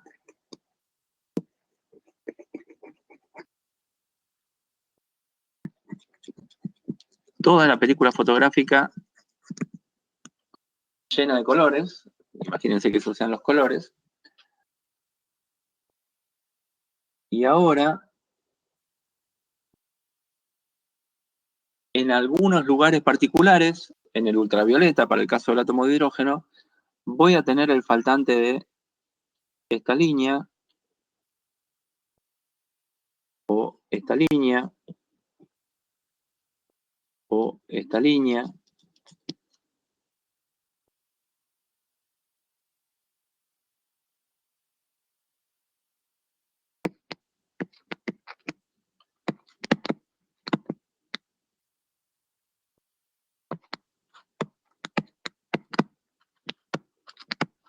Bueno, faltan algunas líneas, y eso se conoce como el espectro de absorción. ¿Qué pasó con esas líneas? Supónganse que tengo la transición del nivel 1 al nivel 2 del hidrógeno. Bueno, si vino justo un fotón de esa energía de 10,2 electronvolts, logró que un electrón absorba ese fotón, pasó al nivel 2, después, bueno, obviamente ese electrón que está en el nivel 2 va a decaer al nivel 1 y va a emitir el fotón, pero lo va a emitir en cualquier dirección, no lo va a emitir en la misma dirección que traía. Bueno, va a ser muy bajita la probabilidad de que lo emita en la misma dirección. Entonces lo que tengo es que son absorbidas las líneas de ese elemento particular que está en el gas que está dentro del tacho. Bueno, si uno mira el espectro de las estrellas, uno ve la ausencia de los elementos químicos que tiene la atmósfera de la estrella. Entonces es una buena manera de ver qué elementos químicos hay en el exterior, en la atmósfera de una estrella, sin necesidad de ir hasta la estrella y tomar una muestra, ¿no? De una manera muy sencilla uno lo puede obtener. Bueno, y el análisis de cualquier tipo de sustancia, sólido, líquido, partículas en solución, gases, esto del espectro de absorción es una técnica muy usada para saber qué elemento químico tengo ahí en la muestra. Bien. ¿Qué diferencia hay entre el espectro de absorción y de emisión del hidrógeno? Bueno, el de absorción solo voy a ver la absorción del UV en el hidrógeno. No voy a tener absorción en el visible, porque no tengo ningún electrón en estado n igual a 2. ¿Está bien? Todo gas, hidrógeno en este caso particular, va a estar en estado fundamental. Bien. Son las 11, ya está Ale, y termino con dos cositas. Hay varias correcciones que se le pueden hacer al átomo de hidrógeno con las que no nos vamos a meter. Una es, por ejemplo, incluir la relatividad. Otra es asumir órbitas elípticas. Otra es considerar que la masa del protón no es infinita, o sea, el centro de masa no está en el protón, sino que el centro de masa está donde está el centro de masa. Bueno, todas esas correcciones dan correcciones en los valores de energía que andan en el orden de la 10 milésima de electronvolt, por ese orden. Así que, salvo que uno quiera entrar en esa estructura hiperfina de las líneas del espectro del hidrógeno, bueno, no hay problema. Con esta aproximación nos va a estar bien. Sí les comento, algo que seguramente vamos a usar, hay algún ejercicio en la guía para hacerlo, son los que se llaman átomos hidrogenoides.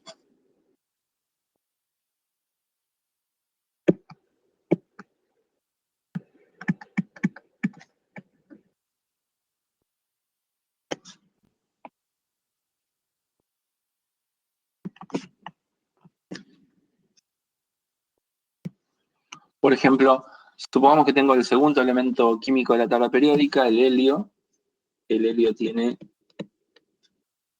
2 protones en el núcleo.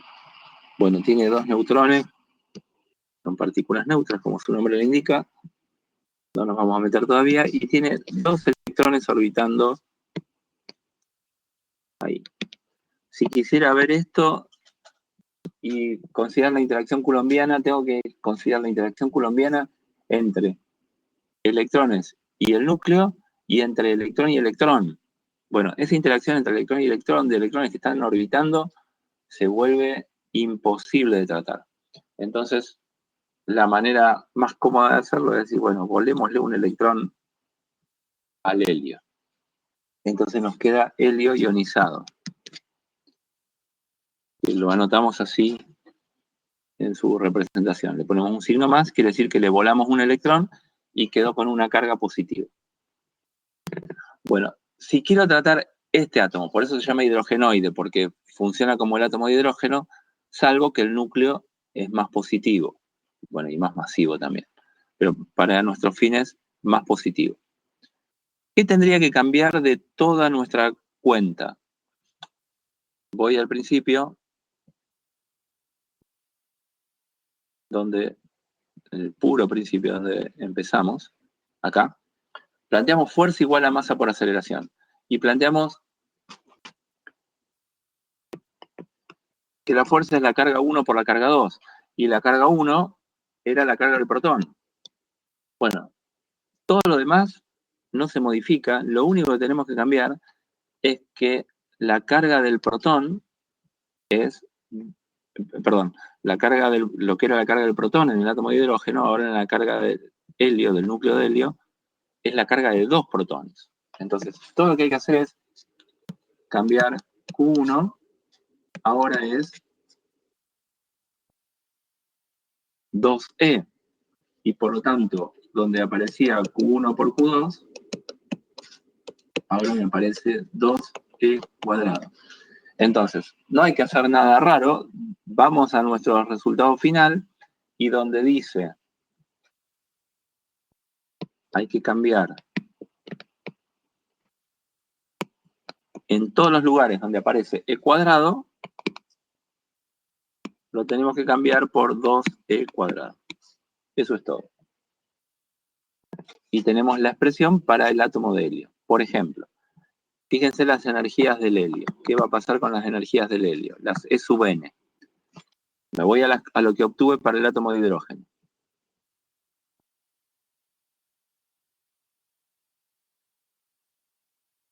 Acá está la expresión de la energía para el átomo de hidrógeno. Acá.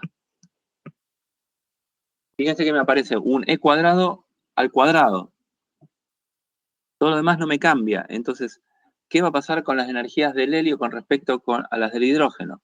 Me va a quedar... Yo tenía que la energía para el átomo de hidrógeno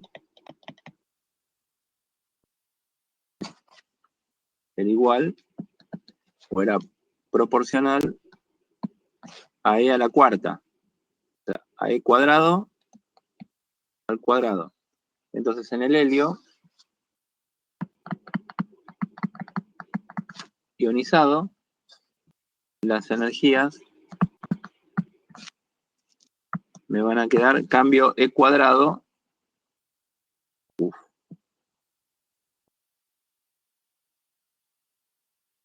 por 2E cuadrado. O sea, me queda 4E a la cuarta. Y acá tenía E a la cuarta. Así que la C sub n del helio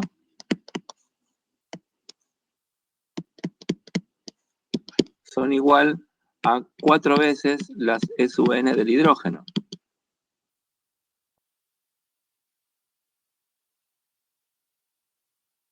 Bueno, o sea que tengo un cambio de escala, eso es todo lo que ocurre, no ocurre nada distinto.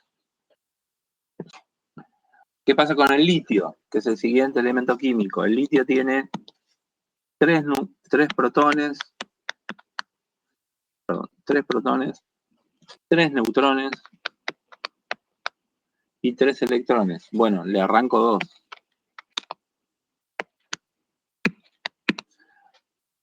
Entonces me va a quedar litio doblemente ionizado. Bueno, ¿qué tengo que hacer para obtener los resultados del litio? Bueno, cambiar E cuadrado por 3E cuadrado, etc.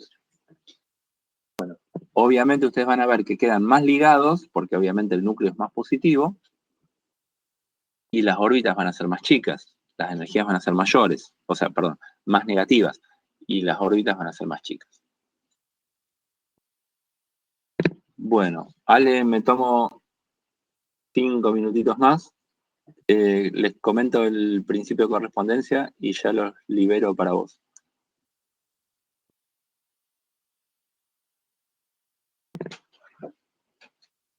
Bueno. Te escuché, perdón. Que me tomo 5 minutitos para dejarles un desafío y, Dale. Y te los dejo a vos. Bueno, principio de correspondencia.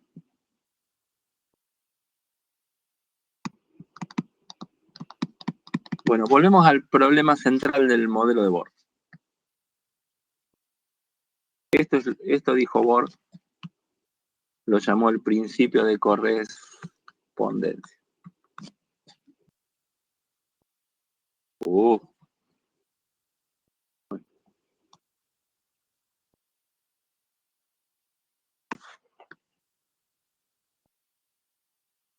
El problema conceptual que surge del modelo de Bohr es qué pasa con las ecuaciones de Maxwell, porque recuerden, Bohr dijo, mis electrones acelerados no emiten radiación. Están en órbitas circulares, que eso es, están acelerados, pero no irradian. Entonces, la pregunta es, ¿qué pasó con las ecuaciones de Maxwell? No vale la física clásica acá adentro, y lo que dice Bohr es no, pero ¿cómo hacemos corresponder uno con otro? Por eso el principio de correspondencia. Entonces, lo que dice Bohr es que en la medida que haga tender n a infinito, las cosas que estamos explicando acá cuánticamente se tienen que corresponder con la física clásica. Entonces, les dejo un desafío que está totalmente al alcance de su mano o de su cerebro, y les voy a pedir que el que lo resuelva primero este desafío a mano, o sea, me tiene que enviar a mano la foto de su cuaderno, he hecho esto, a mi mail, y el que lo hace, vamos a cambiar golosinas, que el año pasado yo les regalaba o un alfajor o algo por el estilo. Este año vamos a regalar un punto para el parcial que viene. O sea, para el que lo hace primero. Entonces, la cuestión es la siguiente. Yo tengo un nivel inicial, un nivel final, y el electrón que va a hacer la transición del nivel inicial al nivel final emite un fotón de energía h-nu. Esa nu es la frecuencia del fotón.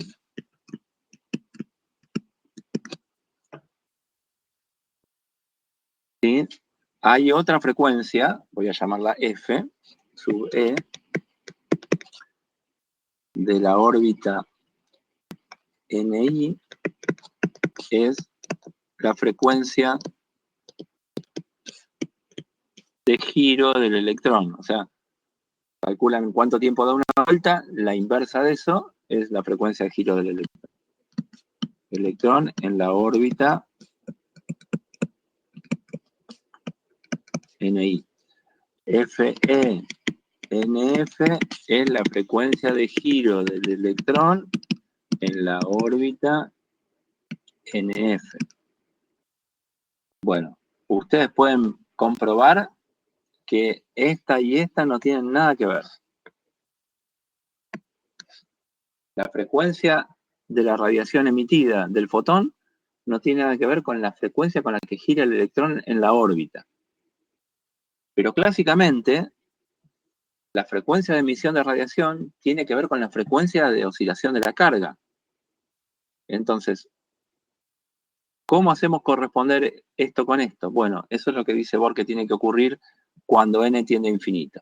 Entonces, la tarea es esta, demostrar que, supongamos que voy de una órbita n a una órbita n-1, n-1.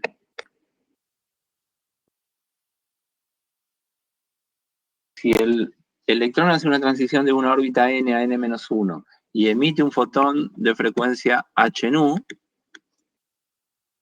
obviamente la diferencia de los niveles de energía, demostrar que ahora la frecuencia de giro del electrón es la misma, o vamos a decir tiende a la frecuencia de giro del electrón de la órbita n cuando n tiende a infinito.